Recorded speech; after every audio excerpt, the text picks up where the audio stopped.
Okay, welcome to your reading for today, guys. Today you're reading chapter 17 and 18, and these are the last two chapters of the book, unfortunately, but we've got another exciting book that we're going on to tomorrow. Okay, take your time with this, and as always, pause, try and read it yourself, and then we will read it together. Chapter 17, The Great Feast. Back in the tunnel, they paused so that Mr. Fox could brick up the hole in the wall. He was humming to himself as he put the bricks in place. "I can still taste that glorious cider," he said. "What an impudent fellow Rat is." "He has bad manners," Badger said. "All rats have bad manners. I've never met a polite rat yet." "And he drinks too much," said Mr. Fox, putting the last brick in place. "There we are. Now, home to the feast."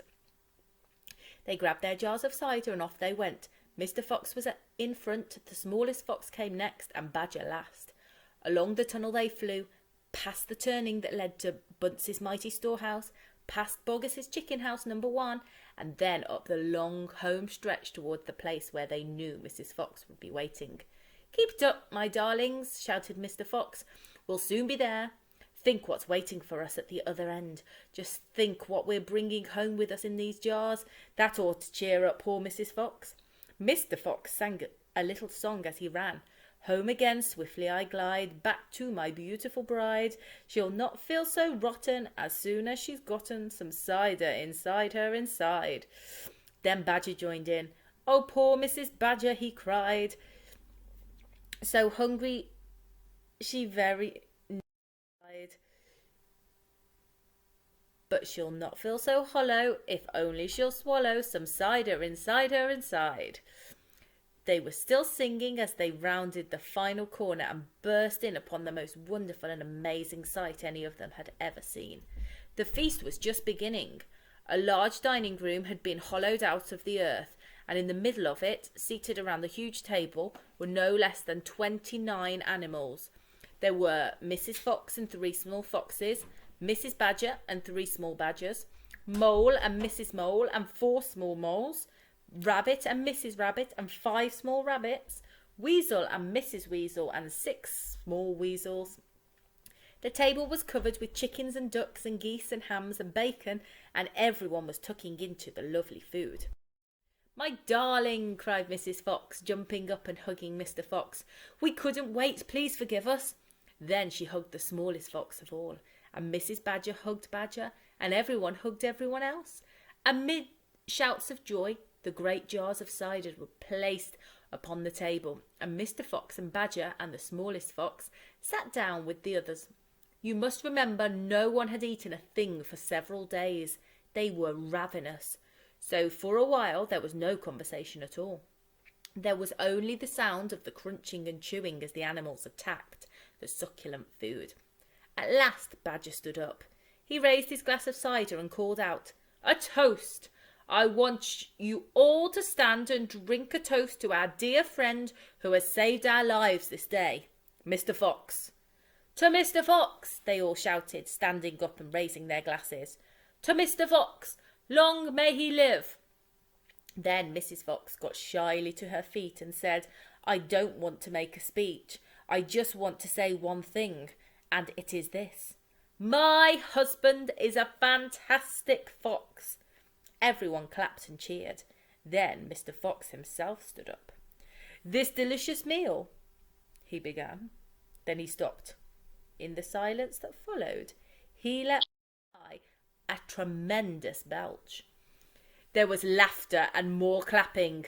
"This delicious meal, my friends," he went on, "is by courtesy of Messrs. Boggis, Bunce and Bean." More cheering and laughter. "And I hope you have enjoyed it as much as I have." He let fly another colossal belch. "Better out than in," said Badger. "Thank you," said Mr. Fox, grinning hugely. "But now, my friends, let us be serious. Let us think of tomorrow and the next day and the days after that. If we go out, we will be killed, right?" "Right," they shouted. "We'll all be shot before we've gone a yard," said Badger. "Exactly," said Mr. Fox. "But who wants to go out anyway? Let me ask you that. We are all diggers, every one of us. We hate the outside. The outside is full of enemies. We only go out because we have to get food for our families. But now, my friends, we have an entirely new setup. We have a safe tunnel leading to 3 of the finest stores in the world. We do indeed, said Badger. I've seen 'em. And you know what that means? You know what this means, said Mr. Fox. It means that none of us need ever go out into the open again. There was a buzz of excitement around the table. I therefore invite you all, Mr. Fox went on, to stay here with me forever. Forever, they cried. My goodness, how marvellous! And Rabbit said to Mrs. Rabbit, my dear, just think, we're never going to be shot at again in our lives. We will make, said Mr. Fox, a little underground village with streets and houses on each side, separate houses for badgers and moles and rabbits and weasels and foxes, and every day I will go shopping for you all. And every day we will eat like kings. The cheering that followed this speech went on for many minutes. Chapter 18. Still waiting. Outside the fox's hole, Boggis and Bunce and Bean sat beside their tents with their guns on their laps. It was beginning to rain.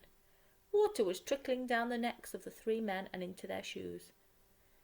He won't stay down there much longer now, Boggis said. The brute must be famished, said. That's right, Bean said. He'll be making a dash for it any moment. Keep your guns handy. They sat there by the hole, waiting for the fox to come out. And so far as I know, they are still waiting. And that, guys, is the end of our book. Okay? Your last 5 quickfire questions on Fantastic Mr. Fox. So, question 1, why do you think Mr. Fox bricked up the hole in the wall? Okay, there is your sentence stem. Can you find 3 sets of rhyming words from the song Fox and Badger Sing on page 73 and page 74? So for that, you just write in 3 lists. How many children did Mr. and Mrs. Weasel have? You'll find that information on page 75.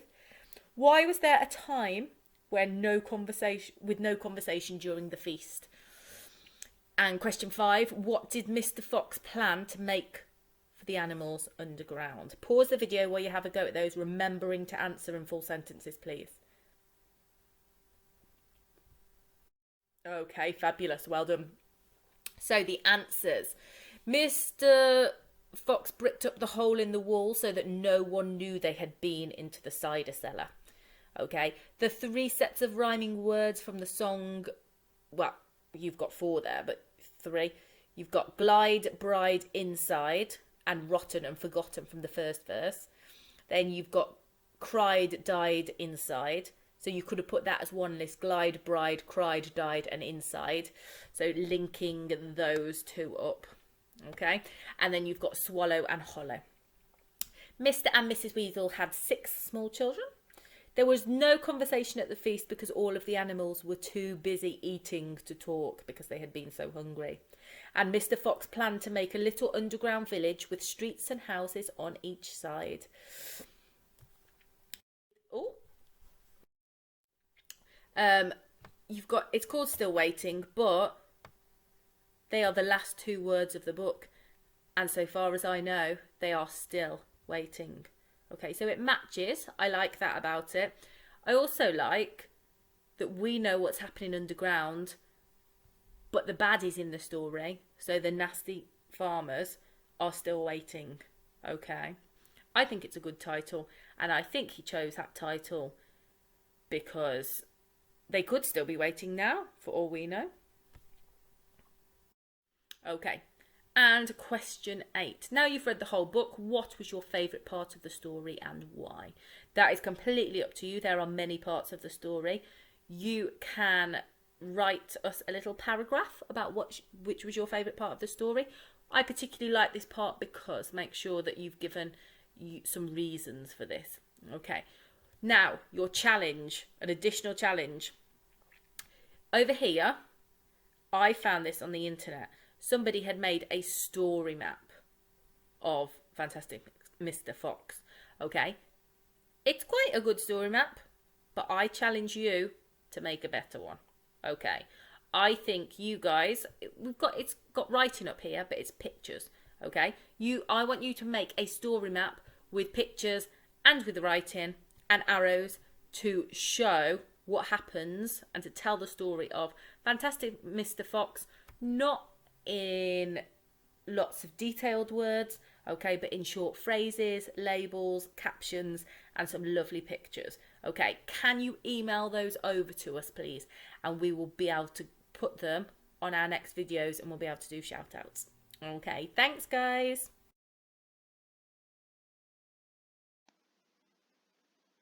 Hello, year 3, good morning. Okay, so let's get our purple pen. Well, I'll get my purple pen. You can have a purple crayon or whatever crayon you like, to mark yours work from yesterday. So we were ordering fractions. So number 1, I'm going to pop those fractions in ascending order. So that means you're going to start with the smallest fraction and work your way up to the greatest. So they are all unit fractions for number 1. They've all got a 1 as their numerator, which means when we compare the denominators, the greater the number, the smaller the fraction. So I'm looking then for the one that's got the biggest denominator, because that means it's been split into that many equal parts, which means each part will be smaller. So that would be 1/12. So I'm going to put 1/12, then 1/10, then 1/8, then 1/6, 1/4, and 1/3. Okay, well done if you've got that one right. Number 2, ascending order is the same thing again. I'm going to look for the denominator, well, the biggest denominator, because that will be the smallest fraction, which is 1/11. Then 1/9, then 1/7, then 1/6, 1/5, and then 1/2. Okay, well done if you've got that. If you're not sure, or if you've not quite got those, then that's fine. You can just whiz back if you like, have another little look at how we did it. If you want to have another little practice, that's okay. Or if you realise perhaps what you've done there, well, the others aren't unit fractions, but if you want to have another go at that, that's absolutely fine. Okay, so for the next one, descending order, we're going to start, because it's descending, you start at the top, you start with the greatest and work your way down. So now on this one, your denominators are all the same. Okay, so we are just going to focus on the numerators and compare those. And then the greater the numerator here, the greater the fraction. So descending order means I'm going to start with the greatest fraction. So I think there is 8/10. So that's the greatest. So 8/10, then 6/10. Then 5, then 4/10, then 3/10,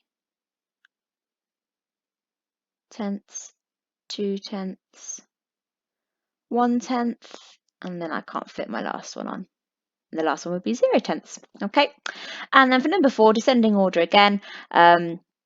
So they are, the denominator are the same, they're all 11ths. So I'm going to look at my biggest denominator. It's going to be my greatest fraction, my largest fraction, my biggest fraction. So that would be, for this one, because I can't squeeze it all in, what I'm going to do is just read them out and cross them off. So you should have first 10 11ths.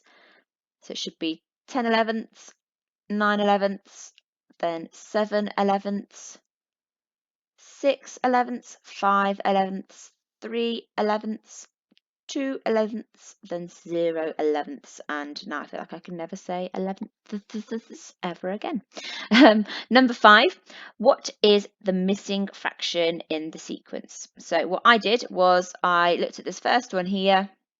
How many equal parts are there altogether? 1, 2, 3, 4, 5, 6, 7, and there's 1 shaded in, so that's 1/7. So that means all of these will probably be in sevenths. So I've got 1/7, and then the next one here I've got 2/7, perfect, and then I've got 1, 2, 3, oh, and then it jumps straight to 4/7. Then I've got 5/7 here, then I've got 6/7, and then I've got 7/7. So the fraction that's missing is 3/7. Well done if you got that. Okay, onto your secure it then. So I'm just going to move this to the side a bit. What I wanted you to write down was just the fractions that are being represented, and then you're going to put in what could be the missing fraction. So for the blue circles, we've got firstly there 3/8, then we've got 5/8, then we've got 6/8, and then next you could have had 7/8 or 8/8. Okay, either one of those would have been fine. You could, if you've put both of them, give yourself 2 ticks. If you've put one of them, give yourself 1 tick. Okay, could have been either. So that could have been, I'll pop it in red so you can see it, 7/8 or 8/8. I do not mind which. I have no preference. Okay, and then in descending order for your green ones, you've got 1, 2, 3, 4, 5 fifths there. So started off with 4/5. Okay, it's descending, so it's going down. Then we've got 3/5. Okay, and then we've got these 2 bars left here. Now you could have put anything there. The least you could have on the last one, you could have left it 0/5, I guess, or you could have had it as 1/5 as your smallest down here. You could have then had 2/5. Yeah. Oh, no, those those are the only other ones. Yeah, so you could have then put 2/5. So you could have been like 2, like that, and then you could have just had 1/5 here, or you could have left it as 0/5. So either of those. Well, you needed to put 2, so you should have definitely had 1/5, or well, no, you could have had 2/5 and 1/5, or 2/5 and 0/5, or 1/5 and 0/5, whichever you like. Okay, well done, guys. Hopefully you got on all right with that. Any problems? Have another little practice if you want to, or just let me know and I can revisit this at another time. Okay, today's learning then, so we're on Wednesday the 29th of April, and we are going to be adding fractions. It's a lot more simple than it sounds. Do not stress. Okay, pause me now so you can get that written in your book. Okay, brilliant. So, I cannot stress enough how easy you are going to find this. You've shown me that you've got this when we did our tests, so just show me that you know it. Really, really simple. So, I've got down here a calculation adding 2 fractions together. So we've got 1/4 add 2/4. Now already I've got here a shape split into 4 equal parts, so split into quarters, and I've already put on there 1/4. Okay, so I've got my 1/4 there, and I'm going to add 2/4. Okay, so I'm adding 1/4, 2/4. Okay. What is my total fraction now? Hopefully you've said, 3/4. That was really easy. Okay, now all of our denominators, when we're looking at adding at the moment, all of our denominators are going to be the same. Okay, now when we did 1/4 add 2/4, did I add these 2 numbers? Nope. It doesn't somehow become 3/8. Okay. I'm not adding eighths, I'm simply adding quarters. Okay, so our denominator does not change. All right, the only thing that changes there is our numerator. All right, we do not need to change the denominator. So here we go, got pizza. So perhaps I have eaten, I've got my fractions down here, 2/6 and 3/6. I'm going to colour in 2/6 first. So I've eaten 1, I'm going to colour in this one. 2, because they've got nice bits of pepperoni on. Okay, so that's my first 2/6, my 2 pieces out of my 6 pieces of pizza, because I know it's my favourite. Okay, and then maybe Paddy comes along and sneakily eats another 3 out of my 6 pieces. He eats another 3/6, okay? So we're adding 3/6. So maybe he eats this piece, that's 1/6 I've added. That one, because it's got lots of cheese, and he does love cheese. but don't feed your dog pizza because they'll get a poorly tummy. 1, 2, 3. We need 3, 6. He's gonna have that one as well. Just for the record, Paddy has never eaten pizza. Okay, so I had 2 6 to begin with, and now I've added 3 6. So how many 6 altogether of that pizza have been eaten? Okay, count them up. And hopefully you can see that we've got 1, 2, 3, 4, 5, because 2 add 3 is 5. Okay, still 5 out of 6 equal parts. We've not somehow magically got more equal parts. It is staying in 6. It's still only 6 equal parts altogether. Okay, so we don't add our denominators together. It's not 12, it stays 6. All right, so 5 6. Okay, have a look here then. See if you can do it before I move the coloured squares. If you want to pause it and just have a go in your head out loud, that's absolutely fine. What is the answer going to be? 2/5 add 2/5. Okay, I'm going to do it now with my little blocks to help you. So I've already got 1, 2 there in green. I'm going to add another 2. 1, 2. There we go. Okay, how many fifths are shaded in now? Well, 2 add 2 is 4. Okay, and we've still got 5 equal parts altogether. That hasn't changed. So 2/5 add 2/5 is 4/5. Okay, now, bit trickier.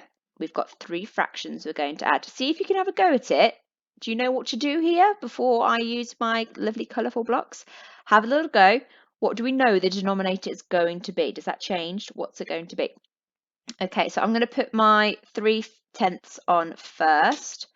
1, 2, 3. Doesn't matter where they go. And now I'm going to add my 2/10.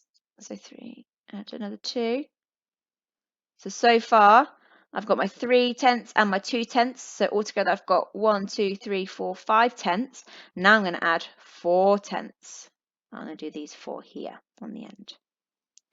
2, 3, 4. Okay, right. So how many tenths altogether then have I now got? Well, I can see I've only got 1 not shaded in, which means I have got 9 tenths altogether. Okay, we know that 3 add 2 add 4 equals 9, but our tens stay the same. Our denominator stays the same. Okay, we haven't ended up with more equal parts. Okay, one more go at that then. Again, see if you can pause me and have a little go in your head without me doing the colours. Okay, so 6/10. So 1, 2, 3, 4, 5, 6. If anyone's wondering whether I'm doing it like I do on the board in school when I kind of go in a circle like that first, I am still doing that with my finger, even at home. Okay, and so we've got our 6/10. We're now adding 3/10. 1, 2, 3, and then we're adding 1 more tenth. Oh, okay. What do we notice? How many tenths are shaded in?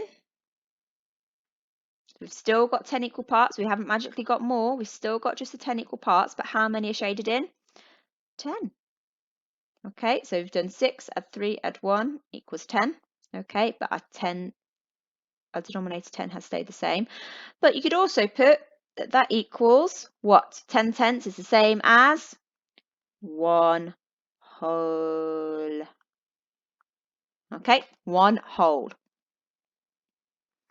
Right, I think you are ready. Oh, I've left one little sneaky one in there actually that we haven't gone over, but I think you'll be fine. See if you can have a go. Right, so I have set this challenge for you where you are going to just have a go in your book now. There you go, just pop a little box there so you know you've got to fill that in. Have a go, please, at adding these fractions of amounts. You will absolutely fly through this. Number 3, don't let me trick you. 2 6 add how many 6 equals 6 6. Okay, so you've got to find the missing amount there. Okay, super simple stuff. Number 4, I've given you in a pictorial representation. So you've got to work out what is your denominator, how many equal parts are there in one of those whole amounts, and then what have you added together, how many equal parts are shaded in altogether out of the whole amount. And then number 5, I've given you 3 to add together there. Okay, so pause me now whilst you have a go at that, and then when you're ready to go onto your Secure It, press play. Okay, Secure It then. I have given you 2 again today. See how you get on. Have a go at least one of them if you can. That would be great. If you want to challenge yourself to do 2, even more amazing. So first one is over here. Rosie and Whitney are solving 4/7 add 2/7. Rosie says the answer is 6/7. Whitney says the answer is 6/14. Who do you agree with?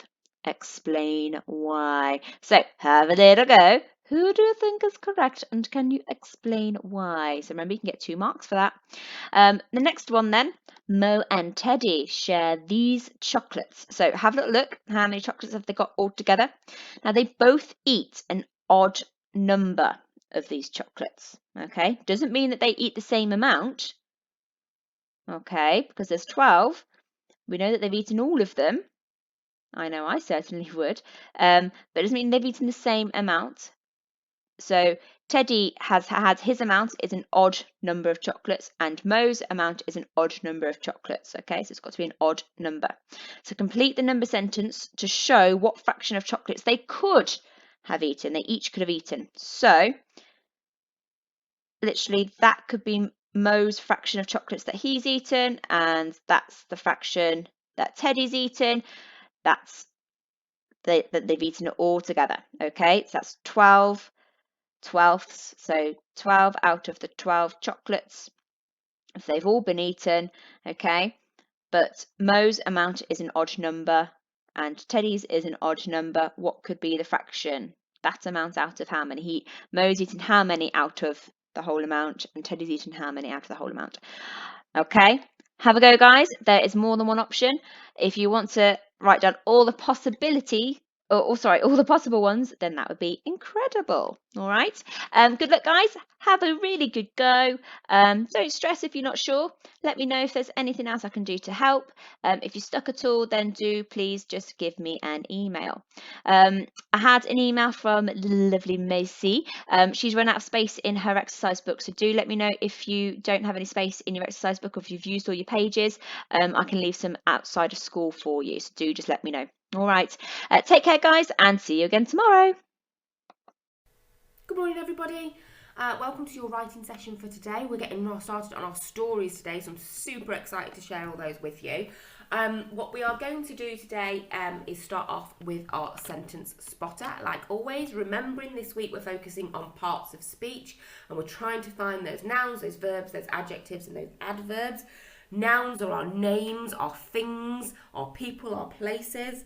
Verbs being what happens in the sentence, the action that's happening. Let's have a quick look at what our sentences are today. So I've got 2 sentences for you today. They're a little bit longer and they might have more than one noun, adjective, verb or adverb in each of those sentences. So the first sentence is, quickly the big dog chased the screeching cats all over the garden. And our second sentence today is, the studious girl completed her homework carefully at the kitchen table. So what you need to do is copy those sentences out, label the nouns, the adjectives, the verbs and the adverbs, and then come back to me when you're ready for the answers. So pause the video now and have a go at those.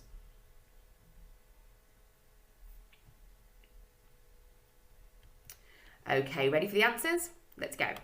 So we've got lots and lots of nouns, adjectives, verbs and adverbs in these sentences. So let's have a little look. Quickly, the big dog chased the screeching cats all over the garden. Let's start with nouns.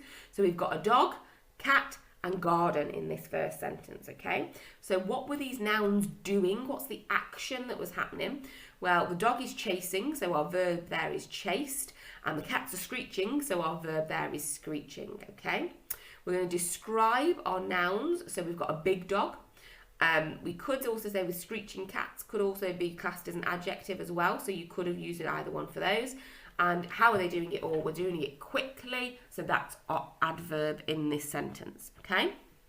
And the second sentence here, the studious girl completed her homework carefully at the kitchen table. We've got the noun being girl, we've got the noun being homework, and we've got the noun being table, but it's a special type of table, it's the kitchen table. So hopefully you've managed to actually spot that there are 4 words in this sentence that are nouns, okay? So what are the nouns doing? Well, the girl is completing her homework, so our verb is completed. How did she do it? Well, she did it carefully, so that's our adverb today. And describing the girl is studious, so she's really studies hard. So the studious girl, so studious is our adjective for that sentence as well. Hope you managed to get those. If you didn't, remember to pause the video, have a little look at the answers and try and work out perhaps where you went wrong if you did so. Okay? On to our writing then for today. I'm so excited about this because today we're going to be writing our adventure stories. Okay, so to start off with, we're going to have a little look at the opening of Fantastic Mr. Fox, and what I want you to do is have a think while I'm reading it. What's the purpose of a story opening? What's its job within a story? What do we want it to do? What's the purpose of a story opening? Okay, so this is the one from Fantastic Mr. Fox. Have a little think while you're listening. Down in the valley, there were 3 farms. The owner of these farms had done well. They were rich men. They were also nasty men. All 3 of them were about as nasty and mean as any men you could meet. Their names were Farmer Boggis, Farmer Bunce, and Farmer Bean. So what do you think the purpose of that story opening is? Okay, you're absolutely right. I'm sure you all got it. It's to enthrall or to engage our reader. So we want them to really want to read the rest of our story, to get excited about it and to really continue. So how does he do it in this section? Okay, so what I want you to do now is have a little think. We're going to pause the video now and have a little look at the story opening and think for yourselves, what techniques, what tricks does the author use to enthrall, to engage those readers, okay? To make them want to carry on reading. So pause the video, have a little think, and then we'll go through them.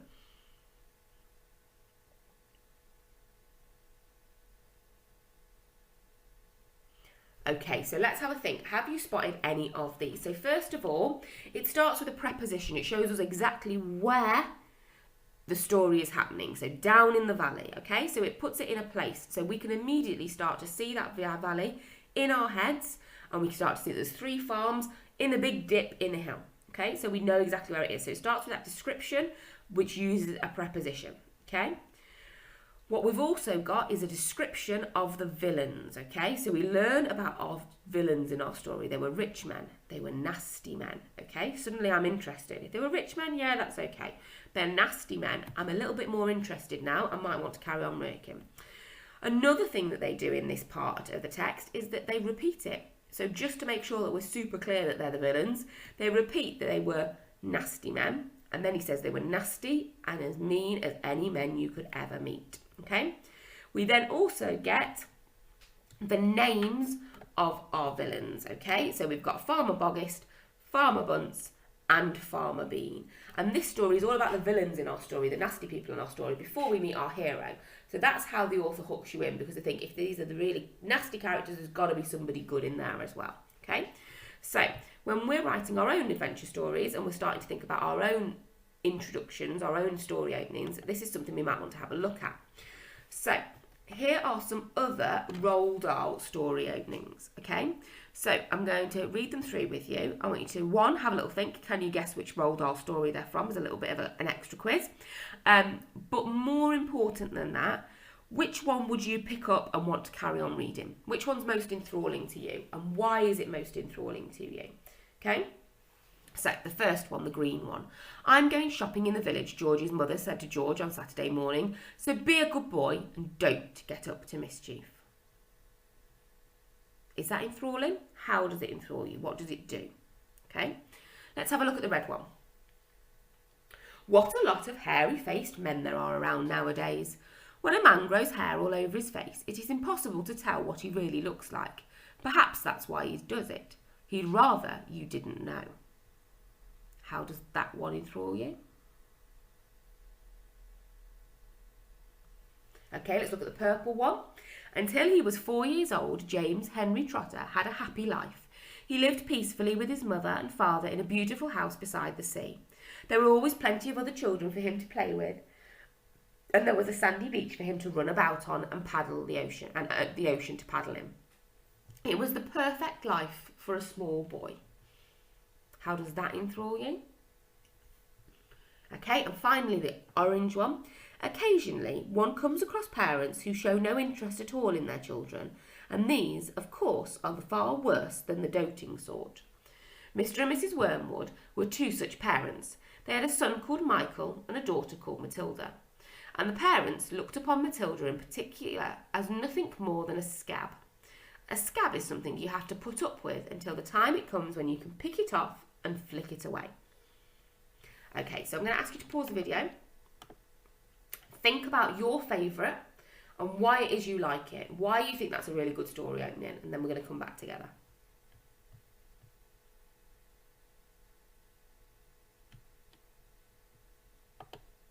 Okay, brilliant. So this was my favourite, the purple one in the middle.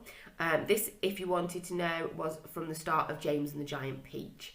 And what I really, really like about this, and what enthralls me, what excites me as a reader, is that the author, Roald Dahl, has tried to make it sound absolutely perfect. It was the perfect life for a small boy. So you know, if everything's perfect and everything's happy, something's going to happen. Because it'd be a really boring story if everything was perfect all the time. Okay? If you looked at this one, for George's Marvellous Medicine, you might have gone and said, this bit's the enthralling bit perhaps, don't get up to mischief. We immediately know, as a reader, what's he going to do? He's going to get up to mischief. Okay, you might have had a look at this one. Again, he's left us with a bit of suspense for the twits opening. He'd rather you didn't know. Why doesn't he want us to know what he really looks like? That gets us intrigued, that gets us excited, it gets us engaged and enthralled, and we want to continue. Okay, perhaps if you picked this one, which was the start of Matilda, you perhaps start feeling really sorry for Matilda. A scab is something you have to put up with until the time it comes when you can pick it off and flick it away. And because you're feeling sorry for that character already, you might want to continue reading it. But you can choose any of those that are most enthralling to you. But have a little think about what Roald Dahl did to make it enthralling and exciting and engaging for you, and see if we can add that into our stories when it comes to it today. So today, we are going to be writing the start of our adventure story. So just that first paragraph. So if you've got your plan from yesterday, I've got mine here, ready for me to do the writing with it. You'll remember that in that first part of the story, we're going to meet our characters, we're going to meet our hero, we're going to meet our villain, and we are going to find out what the problem is. So my hero is this bird, a lark, who's brave and fearless. My villain is Mrs. Bates, who is the farmer's wife, and she's constantly grumbling. And the problem is that he keeps stealing the corn and the berries from the berry bushes. Okay, get that out of the way.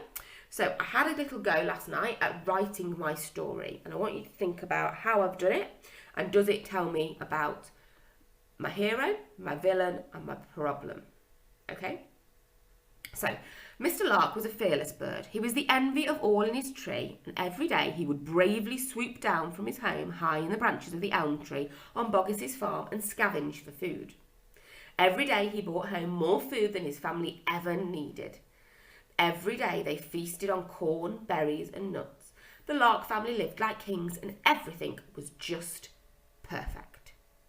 That's that bit from James and the Giant Peach that I really liked, that I wanted to bring across. That's why I popped that in. That is, until the Boggises left the farm and a new family moved in. The Bateses were grumpy, and worse than that, they were mean and ferociously unkind to each other and to their pets. Mrs. Bates, the farmer's wife, was the meanest one of all. If someone even put a toe out of line, Mrs. Bates would whip them with a slipper until they cried. Okay? So I've introduced my hero, I've introduced my villain. So the next part that I would go on to if I was carrying on with my story would be to introduce my problem, okay? So the first time that our hero and our villain meet together, okay? So what I'd like you to do today is you are going to be writing your own start of the story, and you are going to be using your characters that you decided on from yesterday. And there are two different ways that you can do this, okay? So if you want something a little bit easier today, you can write 3 sentences. You can introduce the hero, introduce the villain, and introduce the problem. So Mr. Fox was, or Mr. Rabbit, or Peter Rabbit, or whoever your character is. The farmers, or Mr. McGregor was, and then whoever your villain is. And now the problem was that, and tell me about the problem. Or, if you want something a little bit more challenging, you could write 3 short paragraphs, which is what I was starting to do on the previous slide. So I had a paragraph introducing my hero first, then I introduced my villain, and then I'm going to introduce the problem. So you could use some paragraphs to help you to do that. And whilst you're writing those things, what you could do is, for extra bit of challenge, use those tips, those hints, those tricks, those things that we found out when we were looking at all the different openings to really, really enthrall and engage your reader, remembering that they need to want to carry on reading the rest of your story, okay? So you're going to have your time now to write your start of your story, whether that's 3 sentences for challenge number 1, or whether it's 3 paragraphs for challenge number 2. We're going to try and pop in some hints and some tricks from our authors as well. So have a brilliant time. Just write that first section. Tomorrow we're going to be writing the next sections of those stories as we move through, and I'll help you with each of those as we go to it. So it's just the first section. Have a little go and then come back to me once you've finished writing. So pause the video now and have a little go at your writing.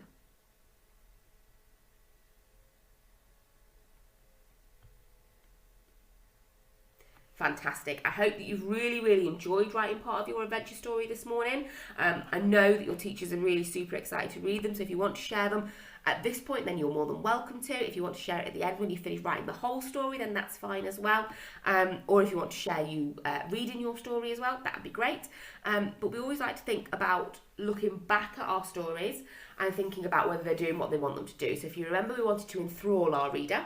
We wanted to get them to want to read on. So have a read of your story opening, maybe read it to somebody at home. Do they want to find out what happens next? Are they interested in your story? Can you spot any of the author tricks that you've included to enthrall them in your writing? And did they work, and how do you know? So kind of test it out on your audience a little bit before you start writing the next part of your story tomorrow, okay? Then having a look at our CC for today, our Eclectic Curriculum, remembering that we're working on the water cycle this week. So there is an essential activity for you to have a little look at. That one's about a little video clip about finding out about the water cycle, just so you learn some new information. If you're excited about that and you want to do some activities linked to that, you could conduct the science experiment. You could make a model poster about the water cycle. You've got this creative writing opportunity about being a water droplet and travelling around the water cycle. Or you could create your own video to show other people what happens in the water cycle. But remember, the information for all of those is in your learning pack, which is on the school website. So if you are going to have a little go at any of those, which is absolutely super if you want to, then go on to that and have a little look before you get started. Thank you ever so much for listening today. I hope that you've enjoyed the activities and all of the things. Remember to pick and choose the bits that you can do and the bits that you want to do to keep your minds and brains active. And don't worry if you can't complete them all. It's absolutely fine. We'll be back tomorrow with more learning opportunities for you. Have a fantastic day and we'll see you soon. Bye.